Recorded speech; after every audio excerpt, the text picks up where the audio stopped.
দৰং জিলাৰ বৰ্তমান মংগলদৈ ধুলাত আছোঁ আৰু সন্মানীয় আমাৰ সংবাদকৰ্মী বন্ধুসকলক আমি আজি আমন্ত্ৰণ জনাইছিলোঁ এটি বিষয় অৱগত কৰাৰ কাৰণে।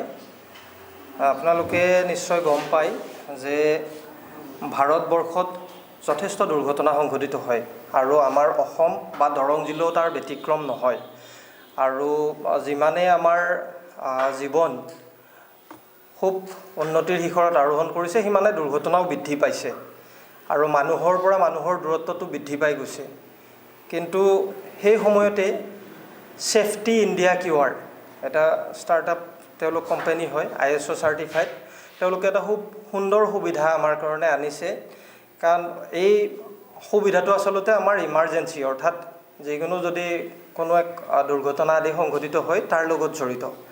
ছেফটি ইণ্ডিয়া QR কোড, এয়া আপোনালোকে দেখা পাইছে, এটা QR কোড। আজিকালি প্ৰায় কাম আমি QR কোডৰ মাধ্যমতে মানে কি আৰু সমাধান কৰোঁ। ধৰক পইচাৰ লেনদেন, ক'ৰবাত কিবা সা সামগ্ৰী লোৱা, তাৰ ডিটেইলছ চোৱা।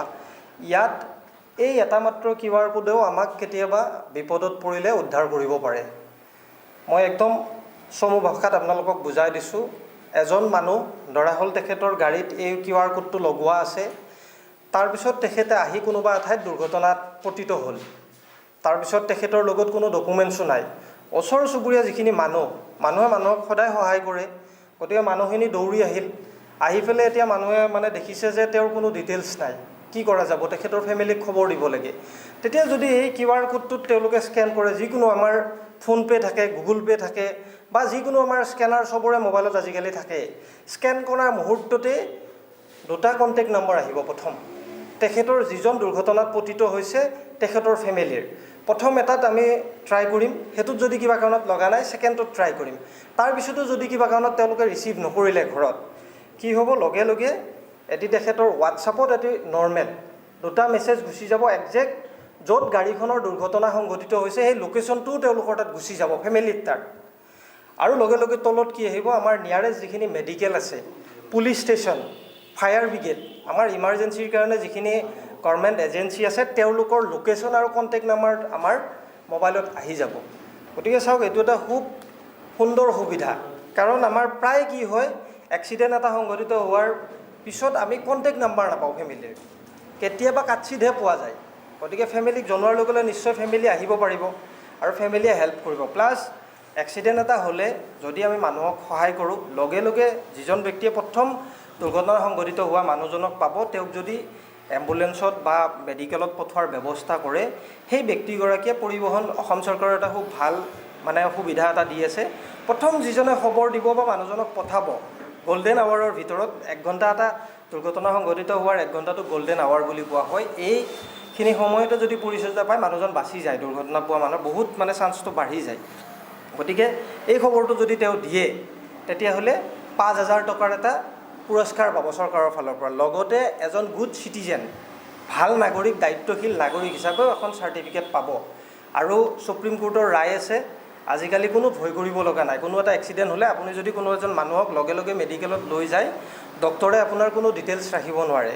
বা পুলিচেও আপোনাক হেৰেছমেণ্ট কৰিব নোৱাৰে। যদি কিবা কাৰণত কিবা তথ্য পাতিৰ প্ৰয়োজনো হয় তেওঁলোকে পুলিচে আপোনাৰ ঘৰত চিভিল ড্ৰেছত আহিহে তথ্য পাতিখিনি ল'ব পাৰিব। এই QR কোডটো লোৱাৰ কাৰণে আৰম্ভণিতে আপোনালোকে 399 টকা এটা দিব লাগিব। এই 399 টকাত আপোনালোকে 3 বছৰৰ কাৰণে গোটেই সা সুবিধাখিনি লাভ কৰিব। ইয়াৰ পিছত 3 বছৰ পিছত আপোনালোকে ৰিচাৰ্জ কৰিব লাগিব। আমি যেনেকৈ মোবাইল ৰিচাৰ্জ কৰোঁ 60 টকা এটা দিলে এবছৰৰ ৰিচাৰ্জ হ'ব, তেনেকৈ ৰিনিউৱেল আপোনালোকৰ হৈ গৈ থাকিব। আৰু আমাৰ ধূলা মঙলদৈত আচলতে ছাদ্দাম হুছেইন ডাঙৰীয়া এখেতে ইয়াত ডিষ্ট্ৰিবিউটৰ লৈছে। প্ৰথম আমাৰ ৱেষ্ট বেংগলত মেইন কোম্পানীটো আছে, তাত ষ্টাৰ্ট হৈছে। তাৰপিছত অসমৰ বৰপেটাত আছিলে, এতিয়া দৰঙৰ ছাদ্দাম হুছেইন ডাঙৰীয়া তেখেতে ইয়াত আনিছে। আৰু ইয়াৰ লগত আমাৰ যিসকল নিবনুৱা যুৱক যুৱতী তেখেতসকলেও ৰিটেইলাৰ হিচাপে জড়িত হ'ব পাৰিব। আমাৰ এই কাৰ্যালয়লৈ তেওঁলোক আহিব পাৰে ধূলাৰ। আমাৰ তাত কণ্টেক্ট নম্বৰ আছে, আমি কণ্টেক্ট নাম্বাৰ দুটাও আপোনালোকৰ জ্ঞাতাৰ্থে কৈ দিছোঁ। আপোনালোকে ইয়াত যোগাযোগ কৰি ল'ব পাৰে। 8753911864 9854667594 এই দুটা কণ্টেক্ট নম্বৰত আপোনালোকে যোগাযোগ কৰিব পাৰে।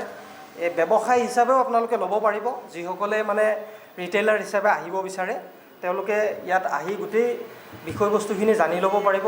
আৰু কোনো ধৰণৰ নিশ্চয় অসুবিধা নহয়, কাৰণ আপোনালোকে যদি ৱেবছাইটত চেক কৰিব বিচাৰে তেতিয়া safetyindia.live যদি আপোনালোকে মাৰি চাই গোটেই ইয়াৰ বিৱৰণ পাব। আৰু ইতিমধ্যে ৱেষ্ট বেংগলত আমাৰ যিসকল ছাত্ৰ ছাত্ৰী তেওঁলোকৰ বেগতো এই QR কোডবিলাক সংযোগ কৰিছে পিতৃ মাতৃসকলে সুবিধাৰ কাৰণে, তেওঁলোকৰ ছেফটিৰ কাৰণে। আপোনালোকৰ দোকান অফিচ তাৰ সন্মুখতো আচলতে এই QR কোডটো সংযোগ কৰিব পাৰিব। ৰিটেইলাৰৰ তাত আহিলে আপোনালোকৰ কেনেকুৱা কি ডিটেইলছখিনি ফিল আপ কৰিব লাগে গোটেই বস্তুখিনি ৰিটেইলাৰসকলে আপোনালোকক ফিল আপ কৰি দিব। ছফ্টৱেৰ গুগল মেপৰটো আপোনালোকে গমেই পায়, গুগল মেপত আচলতে আহি যায়। এই কোম্পানীটো আচলতে ডিজিটেল ইণ্ডিয়া যে কথা কৈ আছে তাৰ দ্বাৰা উদ্বুদ্ধ হৈ এই কোম্পানীটো তেওঁলোকে আৰম্ভ কৰিছে। আৰু যিহেতু ছেফটিৰ লগত জড়িত, মেইনলি ৰোড ছেফটিৰ লগতে এই বিষয়টো জড়িত, ছেফটি ইণ্ডিয়া QR কোড। আৰু মানুহৰ মানে কি আৰু আমাৰ অসমত বিশেষ মানুহে গম পোৱা নাই, যিহেতু গোটেই নতুন। যোৱা 15 আগষ্টতহে এইটো লঞ্চ হৈছে, গতিকে বিশেষ দিন আমাৰ হোৱা নাই। আৰু আগন্তুক দিনত আৰু বেছি ভালদৰে আপোনালোকে গম পাব। আৰু যদি ৱেবছাইটত চেক কৰিব বিচাৰে আপোনালোকে কৰিব পাৰে। অফিচিয়েল নাম্বাৰো আছে, অফিচিয়েল নাম্বাৰতো আপোনালোকে কণ্টেক্ট কৰি গোটেই ডিটেইলছখিনি আপোনালোকে ল'ব পাৰিব। আৰু চাওক, এটা মাত্ৰ আমাৰ মোবাইল ৰিচাৰ্জতে ইমানমান পইচা আমাৰ গুচি যায়। 3 বছৰৰ কাৰণে আমাক এটা সুবিধা দি আছে। 3 বছৰত যথেষ্টখিনি আপোনালোকে বুজি উঠিব পাৰিব, যিসকলে মানে এই বিষয়ে জানিব বিচাৰে। আৰু তাৰপিছতো 60 টকা দিলে আপোনালোকৰ 1 বছৰৰ কাৰণে আপোনালোকৰ আকৌ ৰিনিউৱেল